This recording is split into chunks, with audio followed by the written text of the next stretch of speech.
Au sortir de différentes personnalités politiques, membres de l'Union sacrée, des consultations, d'aucuns revenaient également sur la question de la résolution de la paix dans la partie est de la République démocratique du Congo, le social du Congolais, mais également des vertébrés, des personnes qui devront justement répondre aux attentes de la population dans le prochain gouvernement. Ici, nous recevons M. Prince Kinana, président des nationalistes dirigeants. Bonjour et bienvenue à vous. Merci beaucoup, Madame Arlette, de l'invitation.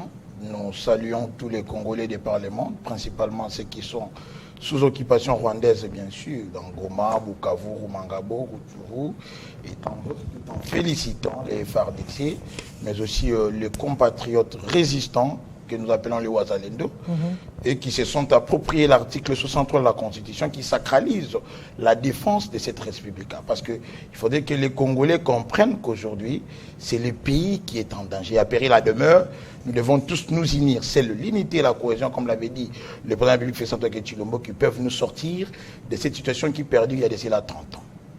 Mais c'est vrai, une situation qui perdure au-delà de 30 ans. Aujourd'hui, on est allé dans les consultations, la République, pour consulter les différentes couches de la population, la société civile également, l'opposition.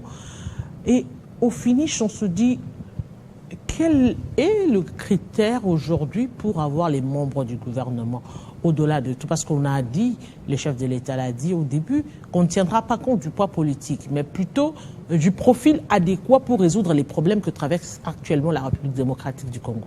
Merci, Madame Arlette. Ces consultations devaient permettre aux Congolais, parce que l'article 63 est clair, il n'y a pas d'exclusion prévue. On dit tout Congolais a des quantités invariables, pronoms indéfinis comme vous voulez. Tout Congolais a un droit et un devoir sacré de défendre l'État face à une menace extérieure. Donc il fallait permettre aux Congolais de se constituer en une agrégation politique pour pouvoir diagnostiquer sur les causes polémologiques de cette guerre. Parce que, nonobstant que la guerre dans l'Est réveille des caractères, des contours géopolitiques mondiaux, mais c'est là aussi la résultante des conflits interethniques ici à l'interne. Il fallait faire une dynamique à l'interne pour cogiter sur les causes polémologiques de cette guerre et ainsi proposer des solutions généalogiques, c'est-à-dire des solutions qui vont nous amener à une paix durable, à une quiétude, voire à la concorde. Donc, donner des propositions qui peuvent nous permettre de phagocyter cette instabilité et ainsi rétablir l'homéostasie sécuritaire. Mais, on n'a pas déterminé quel type de congrès. C'est pour cela qu'on a ouvert la porte à tout le monde. La majorité a été invitée. Il y a aussi les opposants qui devaient venir parce que face à une menace existentielle, face à la menace extérieure, face à une agression, il n'y a pas d'opposition, il n'y a pas de majorité. Il y a un peuple face à son destin. Parce que c'est un autre État qui nous agresse, un État proxy, un État parasitaire, qui ne fait que vivre de nos minéraux. Il faut voir, lorsque le Rwanda a commencé à recevoir des mesures coercitives, que nous appelons en relation internationale des sanctions, vous avez vu l'économie du Rwanda était frappée, parce qu'il ne recevait plus des aides au niveau international, il n'arrivait plus à piller, ou il n'arrivait plus à vendre les minéraux qui pillent au Congo. Il fallait maintenant dresser les Congolais en une agrégation, ayant un seul but commun, une cause commune, comme on le dit en latin, bellum omnium contra omnes, c'est-à-dire la guerre de tous contre tous. Ce n'est pas une guerre de Tshisekedi, comme l'ont voulu le faire croire certains opposants en mal de positionnement, en tenant des discours politiciens pour dire, écoutez, cette guerre est la résultante de la mauvaise gouvernance de Tshisekedi. Mais on s'est dit, mais comment est-ce possible? L'UDPS a fait l'opposition dans ces pays. Mais l'UDPS a fait face à des mauvaises gouvernances, a-t-elle pris les armes? Non. C'est-à-dire que c'est une situation que Tshisekedi a trouvée, mais qui s'envenime. Alors, il faut, comme une poule rassemble ses poussins, le chef d'État en a appelé aux consultations en déléguant son conseil spécial. Par rapport à votre question, quels seraient les critères de ce gouvernement d'union nationale qui doit venir? Parce que le mission régalienne de l'État, avec Maman Jitsumino, on ne va pas s'évaler la face ici, sont déficitaires. La sécurité publique ne tient pas. Il y a insécurité au pays, dans les grands Bandundu, ici, dans les Maïndombe. Hormis le conflit Teke-Yaka, il y a encore un autre conflit, le Teke-le-Nounou. C'est-à-dire que l'État n'arrive pas à rétablir son autorité. La défense nationale est faillible. Et il faut en parler. les bien-être des Congolais, on parle du social, il faut voir la santé, l'éducation. Aujourd'hui, l'éducation qui est l'un des secteurs phares où le chef d'État a voulu faire son interventionnisme en amenant l'effectivité, la gratuité de l'enseignement. On apprend que les parents ont repris avec le système d'antan, payé, en donnant des motivations. Or, cette gratuité, comment ça? Cela a été chiffré à 2,5 milliards de dollars. La moitié du budget à l'époque, en 2019, on n'avait même pas les moyens pour avoir l'argent pour financer cette gratuité. Mais il a fallu qu'il y ait un technocrate, qu'il y ait un enseignant de carrière, c'est lui qui s'y connaît dans ces domaines, pour prendre cette patate chaude que tout le monde réfutait. Il y a des gens qui disaient au chef d'État, ça ne va pas tenir, ce n'est qu'aventure, les FCC savaient pourquoi on y allait étape par étape, province par province, mais pourquoi les chefs de l'État veulent généraliser la gratuité à travers toute la République. Il y a eu un technocrate à cette époque, Willy Bakonga, permettez que je cite son nom, parce qu'aujourd'hui on voit que tous les efforts consentis sous cette période, et cela est parti en vain parce que il a été victime d'une cabale. Donc le critère doit être celui de la méritocratie. Le critère doit être celui de compétence. Il faut éviter le clanisme, il faut éviter la familiarité, il faudrait éviter le népotisme, il faudrait éviter le clientélisme, on doit éviter des ministres flatteurs. Vous voyez un ministre qui est de gouvernement, mais qui serait un bon mot-pape, un ministre qui se permet d'appeler le président de la République papa.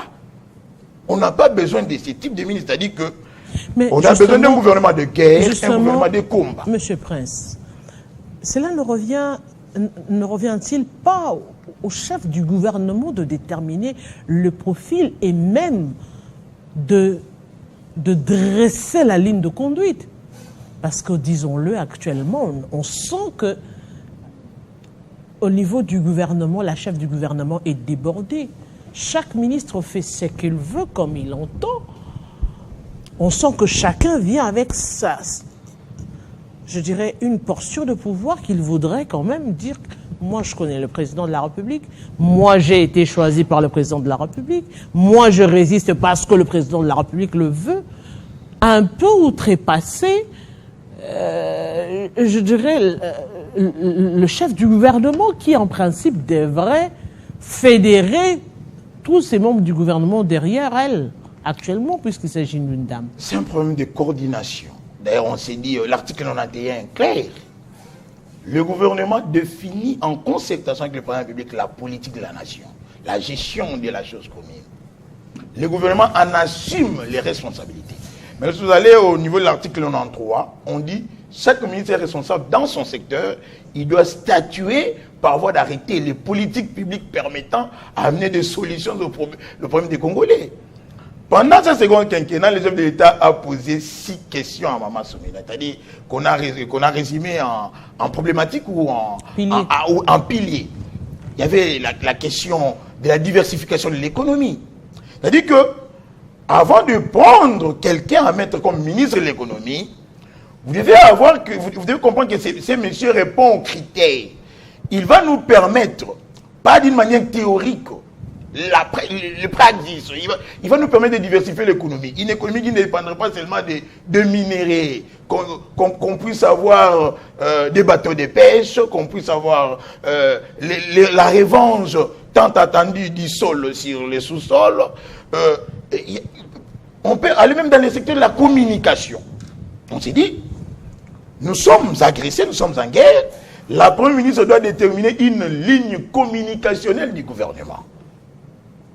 Pas de point de presse à dormir les gens debout que vous appelez communément briefing qui s'apparente à une émission gouvernementale présentée par un journaliste du gouvernement. En lieu et place d'être porte-parole du gouvernement qui doit venir éclairer la gestion de la cité, qui va vendre même les activités, les actions du chef de l'État. Parce qu'aujourd'hui, les opposants accusateur, le chef, le peuple est sous-informé ou mal informé. Parce qu'on ne vend pas les actions du chef de l'État. Elles ne sont pas visibles. On n'a pas placé la personne qu'il faut à la place qu'il faut. On se dit parce qu'il est journaliste, on le place ministre de la communication. Mais au lieu de faire la communication politique, on vous amène le journalisme au niveau du gouvernement. On parle de c'est-à-dire que vous avez parlé des compétences. À un moment donné, on a évoqué, il faudrait les jeunes, il faudrait un nouveau dynamisme, les jeunes viendront changer les choses. À un moment donné, on a évoqué, il faudrait des warriors, des guerriers qui viendront bouger les choses. Maintenant, là, nous sommes dans un gouvernement des technocrates, parce qu'il faudrait des technocrates. Non. Autant de termes qui n'arrivent pas à prendre corps avec le gouvernement. Finalement, est-ce un problème de ces individus ou un problème de coordination? D'abord, c'est un problème des individus à qui on fait confiance parce qu'ils n'arrivent pas à implémenter la vision du chef de l'État.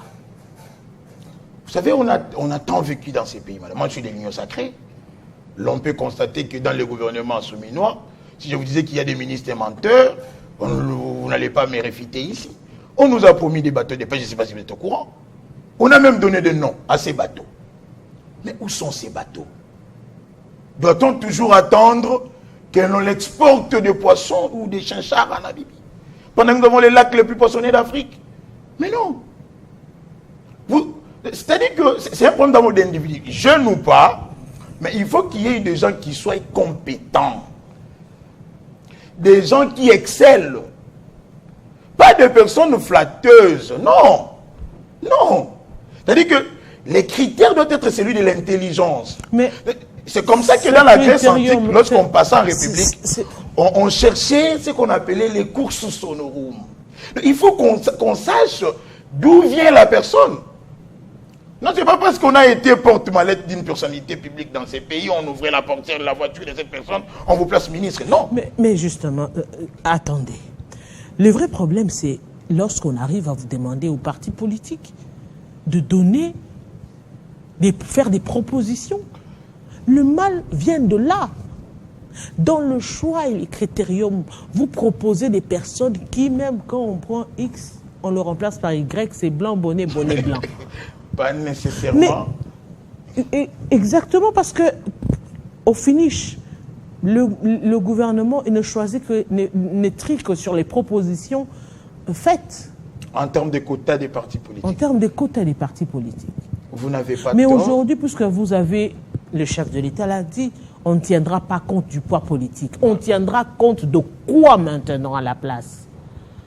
D'abord, Alexis de Tocqueville, permettez que je les cite, en théorie et doctrine politique, il distingue le poids politique qualitatif du poids politique quantitatif qui doit être vu dans des assemblées délibérantes. C'est-à-dire, même si on ne tenait pas compte du poids politique quantitatif, on doit tenir compte du poids politique qualitatif. Je vais donner un exemple. L'on se plaint de la communication gouvernementale. Le conseil spécial, le professeur Dr Bérand Kachimir reçoit Jean-Marie Kassamba, permettez que je cite son nom, et Koudoura Kassongo. On a Jean-Marie, on a Koudoura. L'on se plaint de la communication du chef, l'on dit que les actions du chef de l'État ne sont pas visibles. Mais vous avez la solution. C'est-à-dire que dans un État où vous avez Jean-Marie Kassamba, vous avez Koudoura Kassongo, vous avez Chantal Kanimbo, vous avez Bienvenu Bakoumania, Chantal Kanimbo, j'ai cité, Jean-Séry Moussenepo et tant d'autres, Lambert Mende. On ne peut pas se plaindre de communicateurs ou de communicologues, de ceux qui doivent rendre visibles les actions du chef de l'État. Confier la visibilité de ces actions à Kassamba, il va bien vous le faire, c'est les poids politiques qualitatifs. Donner à Koutou à Kassongo la communication gouvernementale, il va remplacer les journalistes du gouvernement et puis c'est fini. C'est-à-dire que même si les partis politiques envoyaient ces noms, mais les services doivent suivre. C'est-à-dire que dans des États organisés, le service des renseignements ne sont pas là seulement pour suivre les émissions télévisées ou les émissions politiques. Non, ils sont là aussi pour permettre d'identifier qui est qui fait quoi et qui peut aider le chef en quoi. C'est-à-dire que les critères ici, on insiste sur la méritocratie, la compétence, mais aussi le cursus. C'est parce que nous ne voulons plus tomber dans ce qu'on dit en latin, aller à jactes. C'est-à-dire que c'est comme si les sorts s'en est jeté 60 ans après, l'on se plaint des soins de santé au Congo, l'éducation, parce que je vais revenir sur l'éducation, je vais insister, je suis enseignant de carrière. l'on s'est plaint des transports au Congo, 60 ans après. Regardez cette insulte. On suit la deuxième personnalité du pays, le président de l'Assemblée nationale, Vital Kamerhe, qui dit, non, vous savez, à l'Assemblée, on n'a plus d'argent, on touche à l'argent de notre poche pour payer même les papiers. Vous vous moquez de qui? Lorsqu'il s'agit de voyages, parce que Kamerhe compte déjà près de 40 voyages, on ne se plaint pas de l'argent. Lorsqu'il s'agit des salaires de députés, des salaires, une enveloppe vraiment qui vaut son pesant d'or, on ne se plaint pas des salaires. Mais parce que les administratifs manquent de bus, les bus ils sont, mais les carburants il n'y en a pas. Dans les cabinets, les bons des carburants c'est distribué comme on veut. On ne se plaint pas, mais on vient se plaindre parce qu'on n'a pas donné les frais de fonctionnement. Mais il y a les enseignants à qui Maman Soumino a rappelé le patriotisme. Il y a les infirmiers. Vous savez, la gratuité de la maternité, ces infirmiers touchent combien? C'est 5 000 la prime de la gratuité de la maternité. 5 000. Il y a les fonctionnaires de l'État, il y a le militaire. Nous félicitons les chefs de l'État sur cet élan. On a vu le solde militaire a été doublé, mais aussi au fond. Mais on doit quand même acheter des matériels. Mais on ne peut pas se permettre qu'une institution comme l'Assemblée nationale vienne dire haut et fort que non, on n'a pas de l'argent.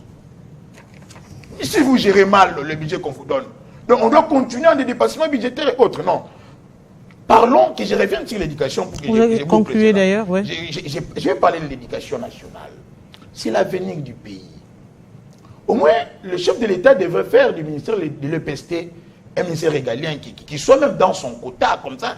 Il peut mettre quelqu'un qui peut être capable de pouvoir implémenter sa vision dans ce secteur. Si aujourd'hui la gratuité devient un canard boiteux, qu'allons-nous encore vendre comme action de Félix Tshisekedi à ce peuple? Parce que même les actions du chef de l'État, Tshisekedi a fait des choses, mais qui ne sont pas visibles parce qu'il faut attendre briefing, une émission du gouvernement où le journaliste gouvernemental va inviter notre ministre, il va demander des éléments de la régie. Donc, dans le secteur de l'éducation, il y a des réformes. Les chefs de l'État nous avaient dit de consolider les acquis. Mais vous avez quelqu'un qui a amené des réformes. Il trouve les salaires des enseignants à 120 000 francs congolais. Il paye 400 000. Il trouve plus de 15 000 NP qui ont fait 15 ans sans être payés. Il paye 100 000 NP. Il vient au primaire parce qu'il n'y avait plus la motivation. Il va payer 55 000 nouvelles unités. Mais il ne se limite pas là. Il ne reçoit rien comme moyen. Il supprime les frais de motivation qu'il trouve. Le frais de fonctionnement dans les écoles à 50 000 francs congolais. Il donne aux écoles 2 millions, les écoles ne se plaignaient pas. Le parent ne payait pas les frais, ils économisaient. Les écoles comme Boboto, Kabamba, permettez que je cite les noms ici, c'est des écoles réservées aux familles nantis. On a vu des enfants quitter Kisenso, Massangambila et autres, venir dans ces écoles-là. Mais justement, est-ce qu'aujourd'hui, vous avez parlé de la qualité, de la quantité? D'abord, la qualité aujourd'hui, c'est vrai que vous êtes en train d'évoquer les choses. Est-ce que ce n'est pas un peu ce populisme-là qui est en train aujourd'hui de mettre en péril la qualité que vous recherchez en même temps? Parce qu'il ne faudrait pas qu'on ait en même temps besoin de la quantité et de la qualité. Ça veut dire aujourd'hui, en République démocratique du Congo, vous avez évoqué du côté du social. Parlons de l'enseignement, parlons du social aujourd'hui. C'est vrai qu'on est en train de vouloir avoir... On aime bien filmer, par exemple, quand il y a des inondations.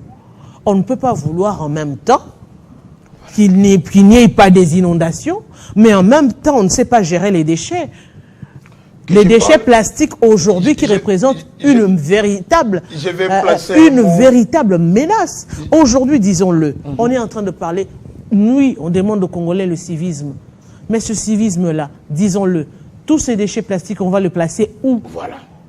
On va les placer où? En lieu et place de demander ce civisme-là, est-ce qu'il ne faudrait pas, par exemple, commencer par supprimer la production des emballages plastiques? Il y a lieu de supprimer, parce qu'on sait faire, par exemple, des jus en carton. Mais puisque nous voulons la quantité, la République ne sait pas donner des ordres à ces entreprises de faire des jus en carton.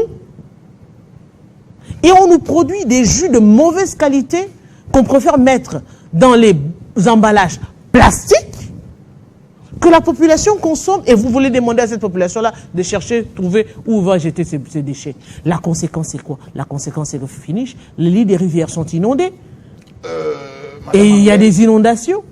Et maintenant, vous voulez résoudre la question des inondations sans résoudre la question des fabrications des emballages plastiques. Ce n'est-ce pas contradictoire? Vous n'avez pas tout faux. Vous êtes sur la ligne, mais il y a un problème. Il y a une problématique de politique publique. Vous avez au Congo aujourd'hui un ministre chef coutumier. Le 26 avril, je retiens encore la date, 2021, on nomme un nouveau ministre de l'aménagement du territoire. Si vous posez la problématique des inondations, l'on vous dit, le seul remède aux inondations, c'est aménager les territoires. C'est-à-dire qu'il faut aménager les territoires. Mais vous avez un ministre qui est là depuis 2021. Ça fait 4 ans qu'il est là comme ministre. Mais qu'a-t-il fait? Quel est son bilan comme ministre de l'aménagement du territoire? Vous avez celui de l'urbanisme. Il le sait très bien que le plan urbanistique de la ville de Kinshasa date de l'époque coloniale. Mais il y a l'Institut supérieur de l'urbanisme ici. A-t-il réuni les ingénieurs urbains pour repenser un nouveau plan urbanistique de la ville? Parce que l'agglomération s'est agrandie. La démographie a augmenté. Mais quelle est la politique publique urbanistique mise en place pour pallier à ça? Vous avez celui des affaires foncières, qui doit éviter que les gens construisent n'importe où, n'importe comment. Mais l'on délivre le permis de construire aux gens et après on vient dire on va démolir. Mais combien est-ce qu'ils ont construit?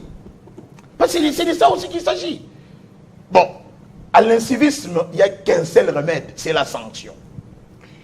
Même dans des écoles, la discipline était là pour amener des mesures coercitives et recadrer les gens et les ramener sur la ligne, la bonne ligne, la marche à suivre. Mais cet incivisme n'est pas seulement dans les chefs de la population. Mais au Congo aujourd'hui, l'incivisme a atteint toutes les couches. Même nous, politiques, nous sommes inciviques. Mais lorsque vous êtes ministre et que vous n'arrivez pas à orienter votre secteur, regardez le mativisme, on ne va pas appeler ça populisme, le mativisme, le buzz que vient de nous faire le ministre délégué près l'aménagement de la ville de Kinshasa, Tengelito.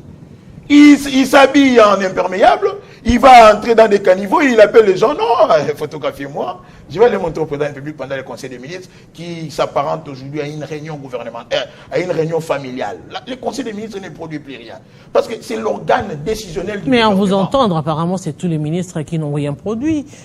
Mais madame, tous les Congolais qui nous suivent savent déjà, on vous entend parler, vous voulez penser à un gouvernement totalement requinqué. Il faut faire un tabula rasa. Et bien, à l'exception près de quelques ministres qui doivent rentrer. Mais il faut d'abord faire un tabula rasa, en commençant par Maman Soumino, elle doit nous laisser. Le chef de l'État a marqué l'histoire. Il était important qu'on ait une dame comme Premier ministre, mais elle n'est pas à la hauteur des enjeux. Si elle est incapable de pouvoir asseoir son autorité, nous avions vu un spectacle désolant dans une salle où il était prévu qu'il y ait une sensibilisation de jeunes contre la corruption, mais un ministre se permet un manquement à l'égard de son autorité hiérarchique. Et il n'y a pas eu de sanctions qui ont suivi. Comment voulez-vous qu'on retienne Maman Soumino? A-t-elle eu le temps de faire ne fût-ce que le suivi? Parce qu'à chaque conseil des ministres, ils arrêtent de politique publique à suivre une ligne dans tel secteur par rapport à tel problème. Voici ce qu'on va faire. Mais y a-t-il les suivis? Mais maintenant, puisque la majorité de l'opposition n'a pas pris part à ces consultations, consulter ne voulait pas seulement dire que M. Birand reste enfermé dans ses locaux, ici du côté du 24 novembre, attendre que les gens viennent vers lui. Consulter voulait aussi dire, humblement, j'avais demandé au professeur Birand d'aller vers ceux qui ne sont pas venus, entre autres Martin Fayoulou, parce que s'il était allé vers Fayoulou, Et humblement, il allait recevoir, il allait l'écouter, parce que c'était ça l'objectif. Recevoir des propositions pouvant nous permettre de pallier à la crise sécuritaire, parce qu'il n'y a pas une crise politique au pays. Là, il faut qu'on se le dise. Il n'y a pas une crise politique au pays. Il y a des institutions légitimes qui ont encore cette confiance de la population, qui reçoivent encore l'adhésion populaire. Tshisekedi n'a pas baissé des cotes au sein de la population. Il a encore la confiance du peuple congolais. Alors, il fallait, je disais ici, que M. Ebirand parte vers ceux qui ne sont pas venus. Mais même la Bible nous le dit. Les paraboles du berger avec 100 brebis, je ne sais pas si c'est 1000, il y avait 99, et puis un qui s'était perdu, il rentra aller chercher les un là. Il devait aller vers Fayoulou, il devait aller vers Matata, il devait aller vers Sessanga, il devait aller vers tous ses opposants, et recevoir aussi leurs propositions. Il ne fallait pas attendre qu'eux viennent vers lui. Mais la démarche a été déjà faite par l'Église catholique. Qu'est-ce qui empêche aujourd'hui fédérer toutes ces énergies pour, au finish, créer cette union qu'on le réclame? Le processus des catholiques doit être repensé pour pouvoir parler de sa crédibilité. Ce processus n'est pas crédible du fait que les acteurs ne sont pas crédibles. Regardez même comment est-ce qu'ils sont en train de multiplier les mensonges pour ne fût-ce qu'expliquer la question d'où tirent-ils les finances pour accompagner. Lorsque nous disions à l'époque que le prêtre vive de l'aumône, on nous taxa de tous les mots. Aumône veut dire don. Mais ils conçoivent un projet qui ne quantifie pas financièrement. Alors, partout ils partent, ils reçoivent des aides, tant matérielles, financières et autres, même de notre bourreau. Or, nous sommes bantous. Nous parlons de près de 18 millions de morts. Nous parlons de près de 207 fausses communes. Il y a eu massacre pour qu'on occupe Goma. Il y a eu massacre des enfants à Bukavu. Ils arrivent là-bas, non seulement ils n'ont pas condamné cette agression, ni le massacre, mais ils mangent avec le bourreau, mais ils préfèrent encore recevoir des présents de la part de ces Monsieur Prince. Or, en tant que Bantou, lorsque le bourreau vous donne des présents après avoir vous infligé un sort, il achète les armes de ceux qu'il a tués. Kinana, n'est-ce pas là une forme de consultation? Lorsque vous entrez pour consulter, est-ce que quelqu'un qui vient pour le consultation vient pour faire des déclarations? Non, je ne pense pas. Il vient pour recueillir des avis, parce que les faits sont là, les faits sont clairs, qu'il y a mort d'homme. Les faits ont été dénoncés par les politiques, par les religieux, par les structures et autres. Lorsque la démarche tend vers une négociation,